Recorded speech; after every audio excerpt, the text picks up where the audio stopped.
Great news. There's a quick way you can save money. Switch to Geico. Geico could help you get great coverage at a great price. And it only takes 15 minutes to see if you could save 15% or more on car insurance. Go to geico.com today and see how much you could save. And now, Jalen and Jacoby on ESPN Radio. When I pop the trunk, head to death. Y'all pop the trunk, I pop the hood. Now act stupid, I'll pop the trunk.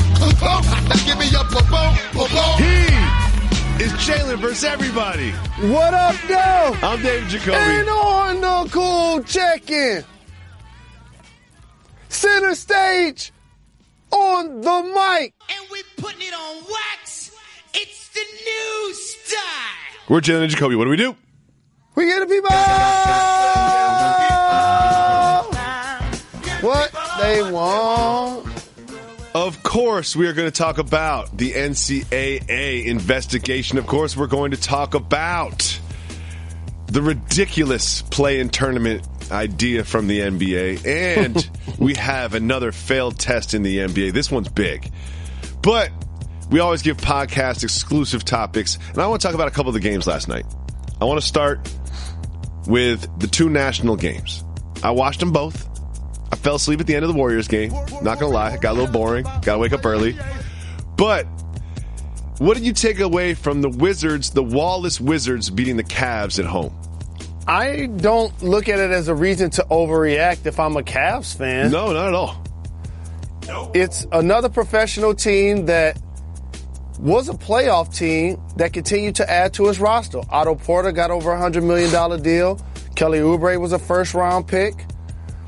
Bradley Beal was an all-star this year. Yeah. They played hard. They were on the road. They found a way to get a regular season victory. It wasn't necessarily any spectacular individual effort. Bradley Beal had 18 Don't sleep points on Saturansky. And 9 assists. Oubre had 17 points. The news really is for the Wizards that they're 8-2 without John Wall. That's really impressive. Yeah. It is. And if you're Wall, are you generally rooting for the Wizards to succeed?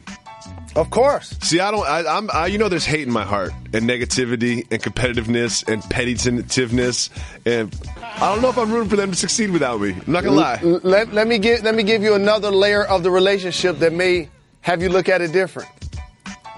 If this was 12 months ago, before he got paid $170 million American dollars to play basketball, then you feel a certain type of way. That's a good point. Yeah, that's a good point. But he already got his bread. He got paid. He know he gonna be there. Yeah, and those are some of his best friends. I always want my friends to succeed, so I probably would root for him. And also, he understands that the better they do, the better the playoff seed. And better the playoff seed is the baton he gets to carry once he returns. And after that game, we had the Clippers and the Warriors. You know, I'm a Die Easy Clipper fan. You know, and whenever Milos is involved. Wow, I haven't heard that in a while. I'm glad you prefaced it by saying Die Easy. Oh, I'm very Die Easy with the Clippers. Man. And I love Taylor Dosic, you know, so I'm always going to watch when he's involved. The Warriors were impressive. They looked rested. They looked motivated. They looked good. They made a couple moves I want to talk to you about. They inserted JaVale McGee into the starting lineup over Zaza Pachulia, which is really just a lose-lose situation if you're Steve Kerr. But what do you think Steve Kerr is doing with that? Trying to get faster and more athletic. When you shoot, in particular, off the catch as well as multiple Warrior players do, in particular, Steph, KD, and Clay, the pick and roll action where the big can actually attract the defense from the weak side to come and stop the lob, that extra 2 steps is the difference between throwing it over the top to JaVale McGee versus throwing it to the corner or the wing for a 3-point shot. And Zaza Pachulia just doesn't give you that a level of athleticism and explosiveness to create that defensive help.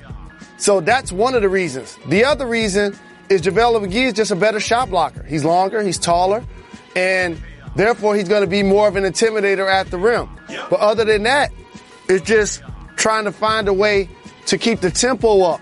Mm-hmm. And Zaza Pachulia, Zaza Pachulia, a lot of people don't realize, actually changes ends of the floor really well. But JaVale McGee changes ends of the floor faster. Yeah, and they don't look for either of them to score. You know what I mean? Like, they're not running plays for either of them. So I think if you're Steve Kerr, you're like, look, let's get a little faster, more athletic. Let's get more defense and shot blocking and rim protection out there. But, and you don't sacrifice too much by not having Zaza on the floor. And at the end of the game, in a close game, you're not having either of them on the floor anyway. So it doesn't really even matter. Steph Curry had 44 points, 10 assists. It was impressive. It looked good. And me and you had a quick conversation off wax earlier, is it feels to me, not that it needs to be one over the other, it feels to me that last year I felt like Kevin Durant was more of the go-to scorer on this Warriors team, whereas this year it feels like the tide might be turning towards Steph. Is that a fair assumption? That is a fair assumption. I think he's fallen back into his role as the guy that led them to a championship before KD arrived, and a team that won 73 games. What doesn't get discussed that's unique about the Golden State Warriors is, regardless of who your best player is, the Nets have one, the Thunder have one, the Pistons have one, the Heat have one. The key is he ball dominant? And for the Golden State Warriors, when you have two guys that consistently flirt with 50% from the floor, 40% from three, 90% from the line, in two guys that have won the MVP, they don't need multiple usage possessions. So they keep the ball moving, they make it hot, and all of a sudden when they get going, when you're somebody else, when you're Draymond, when you're Iguodala, when you're Livingston, you're like, I know I'm open, but that guy probably should get the ball because he's one of the best shooters that the game has seen. It creates an emotional pecking order with the basketball that you just can't have in other situations because these guys can move without the ball. They can play pick and roll. They can play in the half court. They can play isolation situations. So they're not ball dominant like a James Harden or like a Russell Westbrook would be, even though they're terrific players. Like, it feels like a player like Harden or Kyrie, like they need the ball to start the possession. Give me the ball. Look, I would.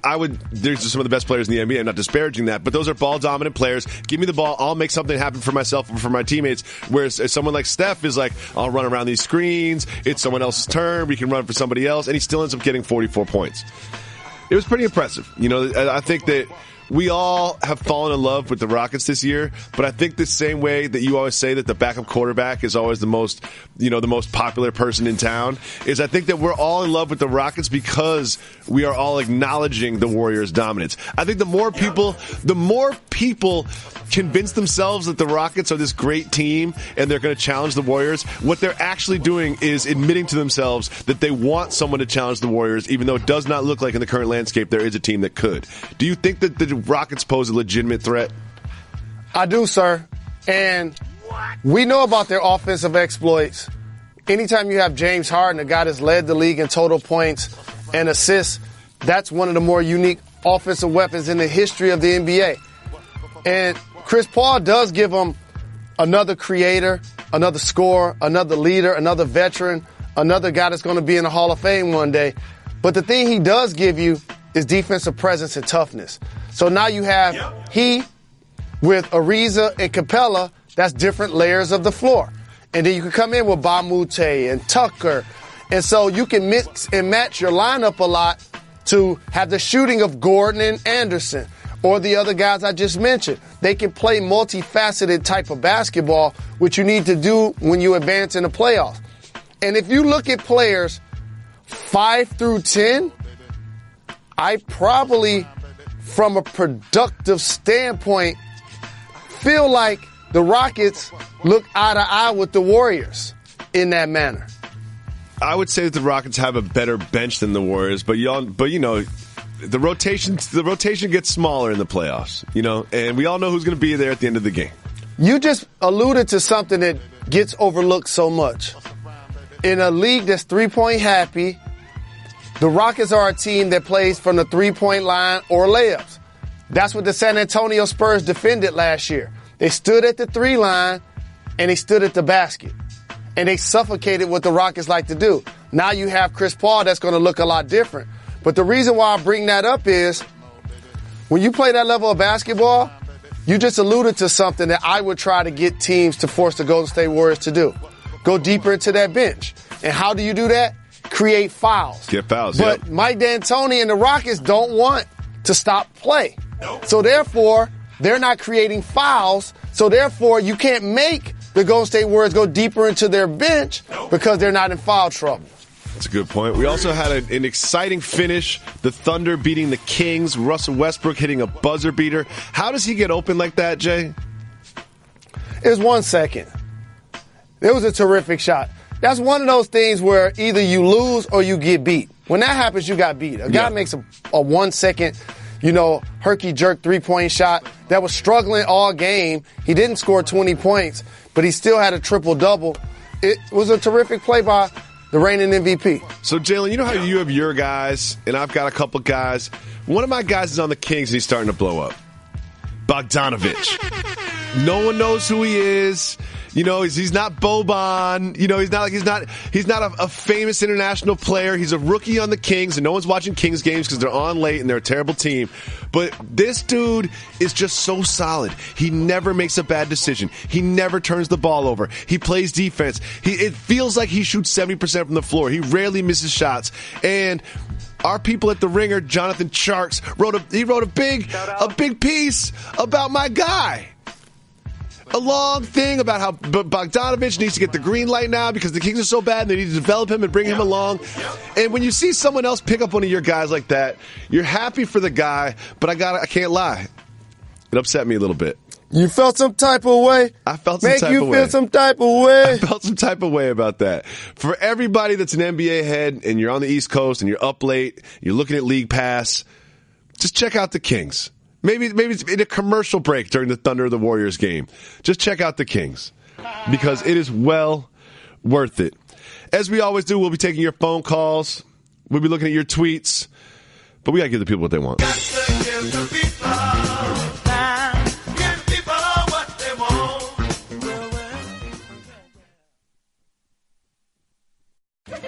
Hey there, I'm a glue stick, so I have one job. I glue kid stuff. So sorry for being jealous of Geico, who does a ton more, like give you 24/7 access to thousands of licensed agents. And Geico has been around for over 75 years and has a 97% customer satisfaction rating. While I've just got mediocre adhesive skills, Geico also has an award-winning mobile app.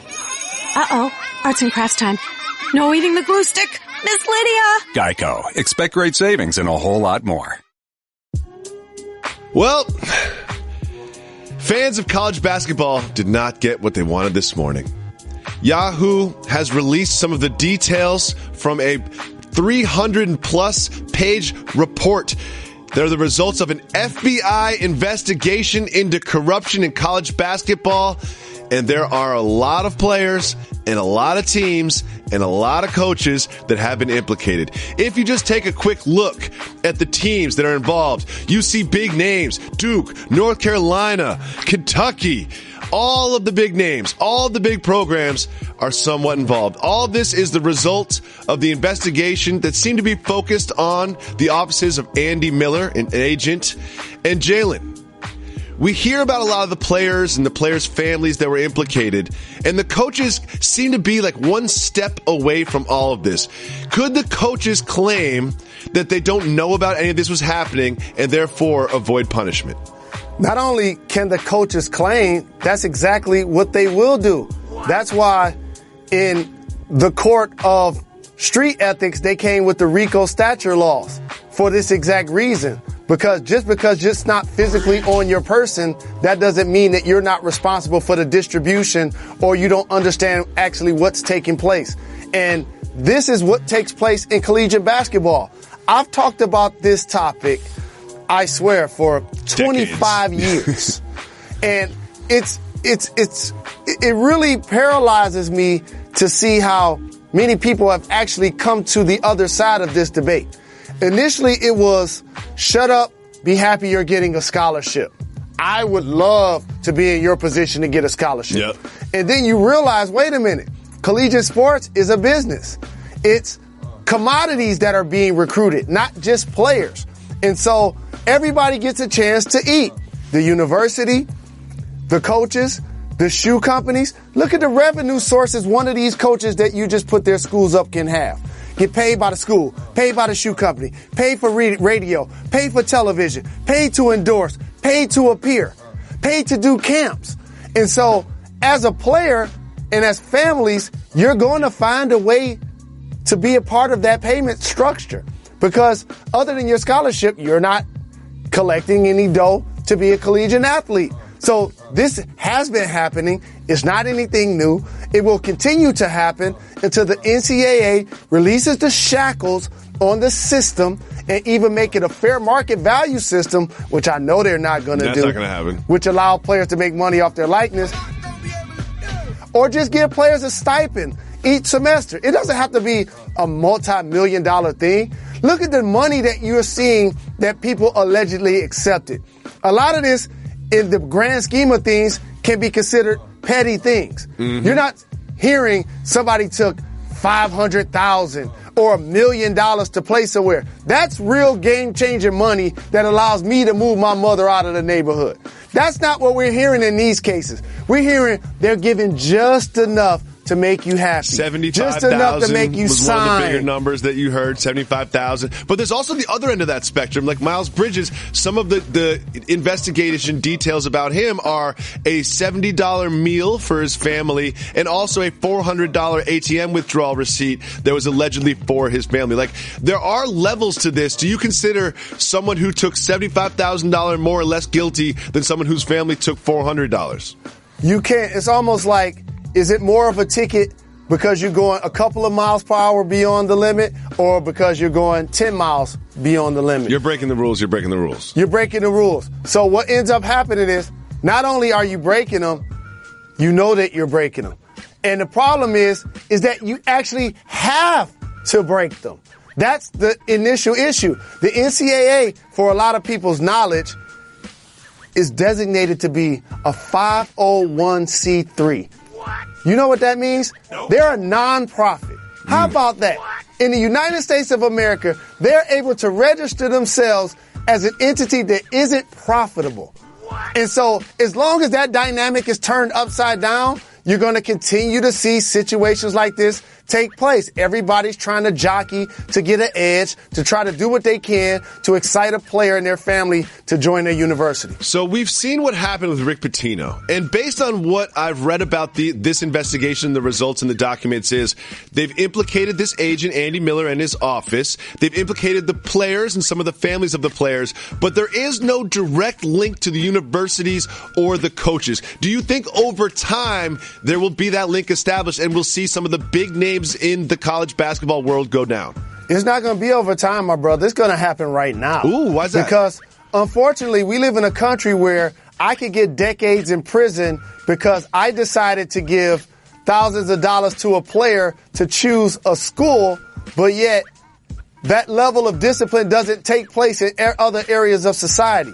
And so coaches have found ways to be Teflon in these scenarios. Look at what we talk about with Louisville. We talk about the school giving back money. We talk about them taking down the banners. We talk about the players tweeting about it. They're not hitting Rick Pitino's pockets. Nope. He's hands off in the situation. And so what's now going to eventually take place is it's not hard to follow. Let me pull you guys behind the curtain on what to follow. Take us behind the curtain. Coaches have agents also. They have business managers. They have financial advisors.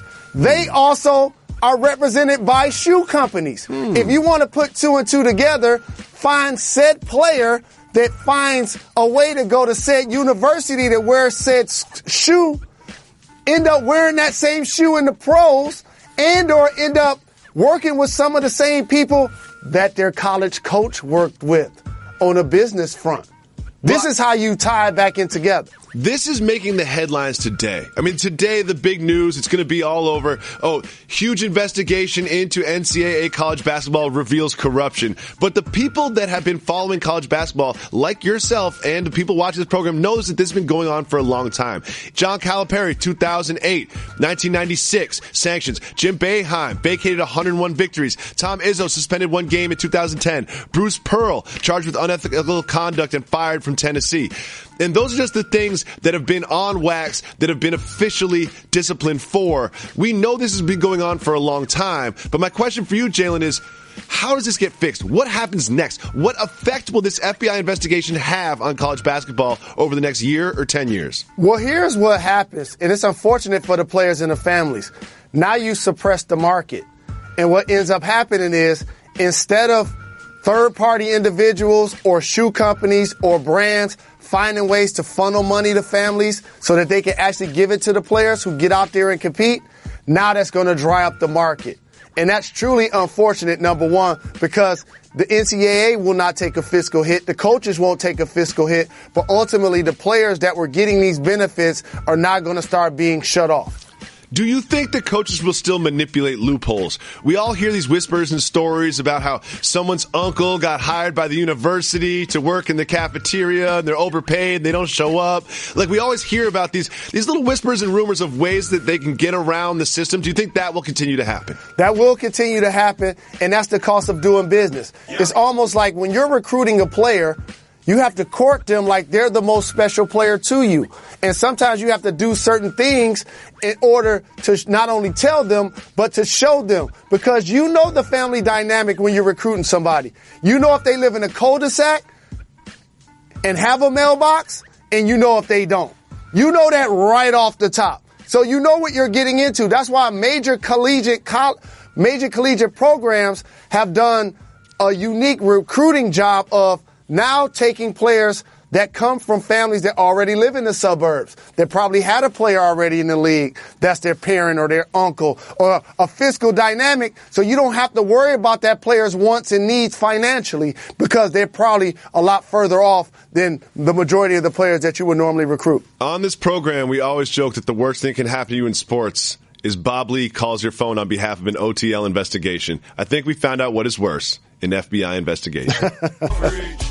What's up, Fred? Jalen, on this program, we've offered up some really good ideas for Adam Silver about 1 through 16 seeding, giving all the lottery teams the same chance of getting the number one pick. But now our guy, Zach Lowe. Get low.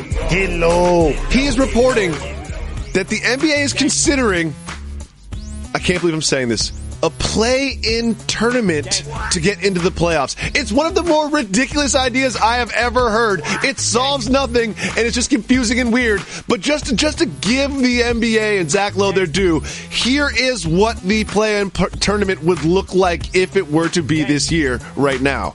The Sixers would play the Heat, and the winner would get the 7th seed. And then the Pistons would play the Hornets. The winner of that would play the Heat to get the 8th seed. I don't understand what problem they're trying to solve by instituting this. What is happening? Why is this even being considered? I think it's a terrible idea, number one. Number two, I think it's something that will never happen. It's not going to happen. It's just being discussed. And number three, and more important, guess what fans aren't clamoring to see? Who wins the 8th seed? A fight for the 8th seed. Exactly. It's like, oh, wow. You mean, oh, guys, everyone come over to my house. We're going to watch some teams play games and then play some more games so they can play games against the number one seed and then lose. And this does nothing about tanking. It does nothing about tanking. Nothing at all. Because the teams that's in the 10th seed, there's still teams behind them in the 11th, 12th, 13th, 14th, 15th. Those are the teams that are really tanking. So what this does is maybe add a couple interesting games. Like, this feels like the baseball playoff wild card game, kind of. It just doesn't really even make as much sense as that. This will never happen, right, Jalen? Please make me feel better. This will never happen. But one thing that can't get overlooked that was really fascinating that took place recently is that we had an owner in Mark Cuban come out and not tell the president of his squad or the general manager of his squad or even the coach of his squad that they were looking to tank. He actually told this to the players. He told this Dr. is J. unprecedented in the history of NBA basketball. This needs to be fixed. We offered a way to fix it, and this play-in tournament will not fix it. Moving on, DeAndre Jordan of the Clippers. He's selling a house in Malibu. Beautiful home. Look at that pool. A lot of open space. I like a lot of flow through the house there, lighting fixtures. I noticed this in the living room, though. A picture of Bob Marley smoking a joint. And guess what? In the backyard, there's a teepee in the backyard, Jalen. A teepee. Adam Silver's on the telephone. What does he have to say? He said that that's a failed test. No doubt about it. DeAndre Jordan, are you really trying to tell me that you have a teepee in your backyard, a huge teepee, in your living room, not in the bathroom, not in the guest bedroom, right smack dab in the middle of the living room next to the couch? You've got a gigantic framed picture of Bob Marley smoking a joint, yet you've never tried medicinal? Well, a couple of things. That's what he's doing in the TP. Here's the other thing I want to point out. If you're a Clipper fan, we're just stating the obvious. He's selling his house for a reason. He anticipates that he's not going to be in California much longer. Ooh, I like that. He also sold a house recently in the Valley, and now he's selling his house in Malibu. Interesting. Well, something tells me that he might just get a random drug test after people see the picture of his home. And what else are you doing in the teepee? Like, who needs a teepee in their backyard? Who needs a teepee in their backyard? 7 foot tall, out there with his briefs on, barefoot, trying to feel like he in another country or something. He want to put himself in Jamaica for real. Jamaica's good. Jamaica's very good. Jalen, this next topic is something that you are very passionate about. Cheetos. There's a film in the works about flaming hot Cheetos. I don't know if you're familiar with flaming hot Cheetos. They're Cheetos, but they're flaming hot. And there's a gentleman named Richard Montanez who was just a regular human being until he created the flaming hot version of the Cheetos. And now there's a film about the rise of Richard in production. Jalen, I know how important Cheetos are to you. You will often take Doritos and Cheetos and Fritos and smash them all up into a bag and drink them like they're a smoothie. Are you excited about the Flaming Hot Cheetos movement and movie? No question. How about this? What Kyrie Irving is to the Uncle Drew movie, I need to be to the Cheetos movement and movie. No doubt about it. Let's make it happen. You are now a SAG card-carrying thespian, so we will make sure to get your agent to get you in this film. We haven't figured out the right role for you yet, but we'll find one. How about this? The way you got me into the Michigan Hall of Fame, can you write a strongly worded email to possibly try to make this happen? How about I write a very short text to your agent encouraging him to write a strongly worded email? How about that? You know that show Shark Tank? Well, every once in a while you're watching, you see an idea that is so brilliant that you know it is going to succeed. One of those ideas is Ring. You know Ring. It's the video doorbell, so when someone comes up to your door, whether you're at home or not, you can see them on your smartphone, you can see the camera, see who is there, and you can also speak to them with two-way audio. Over 1 million people are using the Ring video doorbell to protect their homes. And now, Ring has a new product. It's called the Ring Floodlight Cam. Just like the doorbell, the Floodlight Cam is a motion-activated camera and floodlight with HD video and two-way audio. And you can know the second that someone steps onto your property, you can see them from wherever you are as long as you have your phone. You can see and speak to visitors, intruders. You can even set off a built-in alarm right there from your phone. So you could be thousands of miles away from your home, and you can see the second that someone steps on your property. You can identify them, you can speak to them, and you can set off a remote alarm. That is how you keep your home and your family safe, whether you are there or not. I know somebody who uses not just the doorbell, but also the Floodlight Cam. One of my good friends. They've got a large family. They've got a large home with a lot of space around them, a big lawn. And now this floodlight lights up anytime someone steps onto the property, and they can be in bed, just pick up the phone, which is right next to them. They can look at that person, identify whether it's an animal or a human being, an intruder or a friend. They can speak to them, and they can set off the alarm if they feel threatened. It is a great product. Right now, as a listener of this show, you can save up to $150 off a Ring security kit. Go to ring.com/J&J. Secure your home.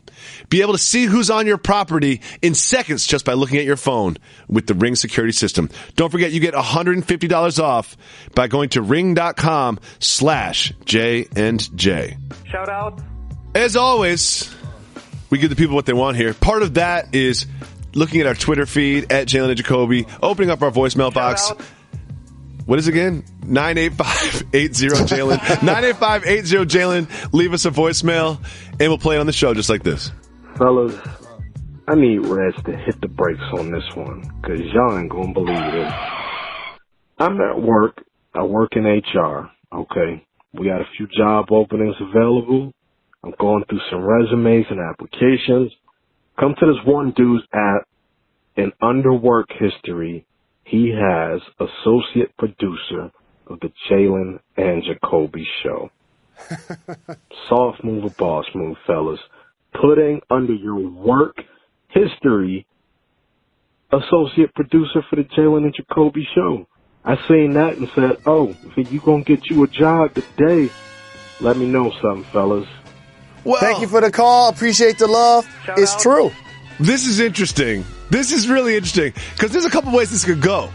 It could have actually been an associate producer for the Jalen and Jacoby show trying to get a job. So if it's legitimate, then you need to hire them on the spot because we have a sucker-free staff here, former and current. Second, if it's one of our remote associate producers, like my man Matthias, Uncle Mar, Big Crown, and the rest of the gang, shout out. You got to hire them anyway too. Yep. I love it. You hire I have them. no problems with it. And whatever the salary range was for that position, you go above it. No question. You hire them on the spot. And pay them double. Let's listen to another voicemail. Hey, Jalen, Jacoby. This is Sam. Calling from Boise, Idaho. Representing 208. Shout out, Idaho. Anyway, so I love the show. I listen to you guys every single day, no matter what.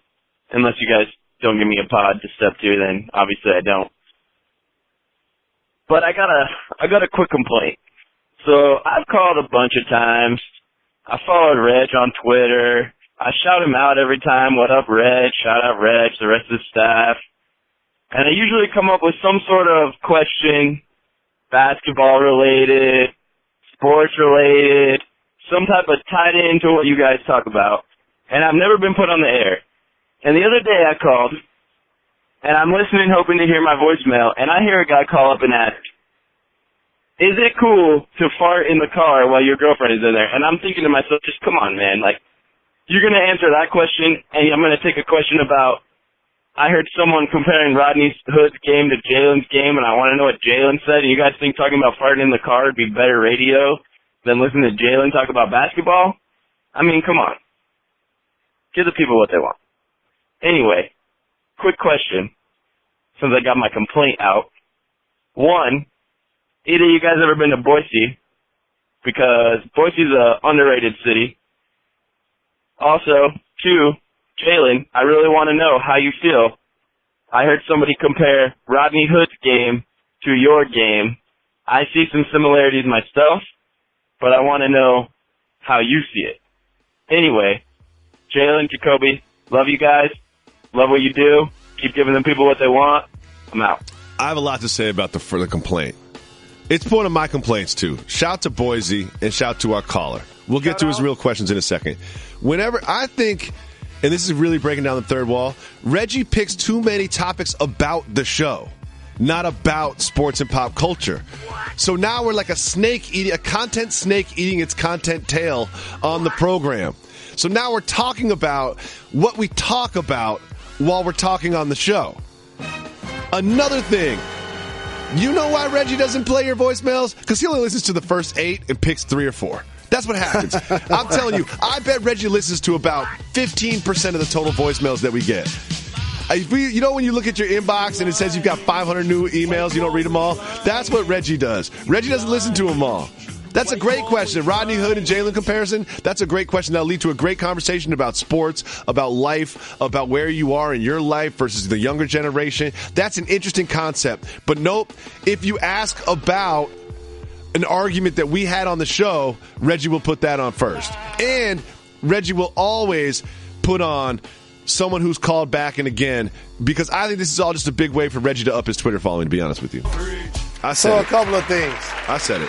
I feel since I get a chance to speak into a microphone and I'm one of the people that this program is named after, it's paramount that I defend Reggie's honor right now. Oh, please. You just took 5 minutes to assassinate his character and slander how he does his job. Deservedly so. You talked about how he picks voicemails and he really doesn't listen to them. He doesn't.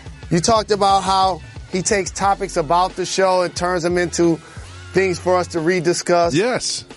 You talk about how he just trying to get his social media following up.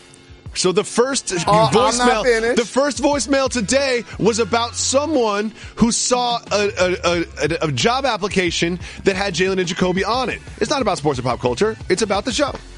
Well, here's where we disagree. And again, this is where the fans can chime in and tell me if I'm wrong or not. They're not going to. I don't think the fans want to hear us force topics. No.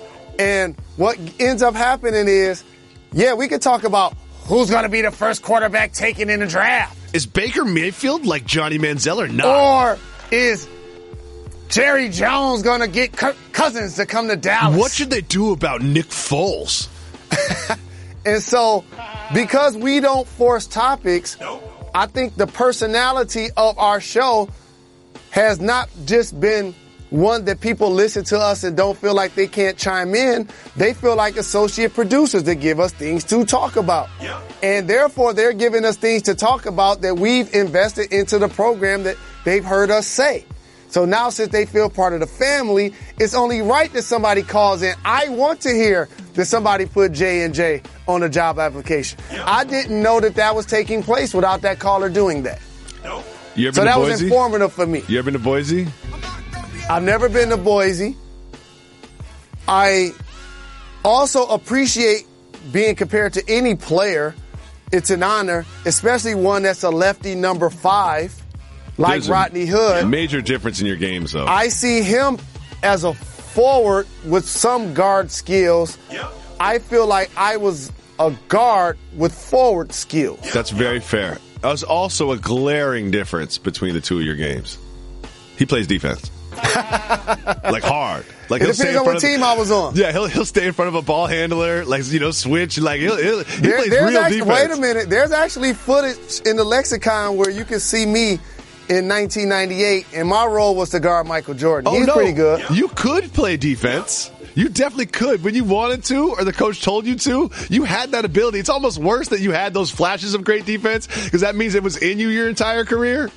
Like, no one ever said Jalen can't play defense. You just didn't play defense. You've only got 100 energy points out there. You decided to allocate 80 of them to offense and 20 of them to defense. And then when Larry Bird pulls you aside and says you're guarding Michael Jordan, you reallocate. You reallocate. I had 80% into points and assists. I didn't rebound or play D. Great point. I have been to Great Falls, Idaho, though. That was a good time. The national anthem was just a little too Fergalicious. I like what you did there, sir.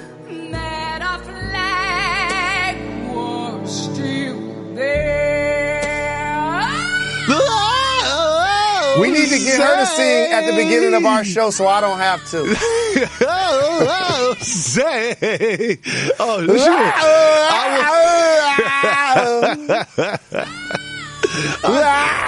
love that national anthem. Honestly, that was like the most important thing that came out of the All-Star weekend. They had the rookie game. They had the skills competition. They had the actual All-Star game with a new format. Nothing mattered because Fergie absolutely took over the weekend. Shout out to you, Fergalicious. Shout out. All right, we got another voicemail. Reggie wants to play it. We'll see what it's about. Hey, fellas, this is Scott from Omaha. I had a quick question for Jalen. In the Olympics, if a team or if a participant is proven to cheat, they elevate and they win a medal. They take away their medal and elevate, say, the second place person to a gold medalist in the record books. So, in light of that, with Louisville's loss of their appeal, should they roll up that championship banner and ship it north to Ann Arbor, Michigan? Thanks, fellas. Keep cashing them checks. Thank you for the call. Appreciate the love. I'll chime in real quick as the one person on this show that has been a part of a team where its banners were removed based on the allegations of one of the players that were participating in activities that the NCAA felt like were against the rules. Here's the difference. It's a team sport versus an individual sport. It's one thing if we're running a race and you beat me and you were on steroids, then since you cheated, I feel like, yes, that's my medal. But in basketball, a team sport, there's so many dynamics to come into play.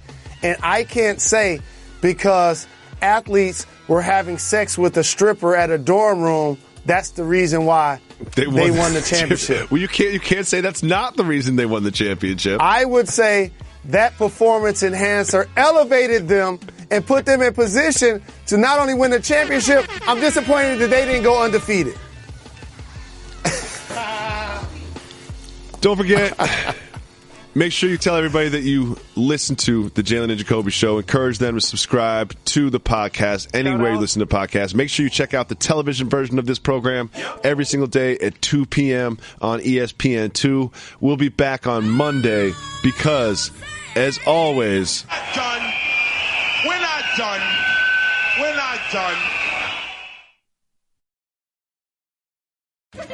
Hey there, I'm a glue stick, so I have one job. I glue kid stuff. So sorry for being jealous of Geico, who does a ton more. Like give you 24/7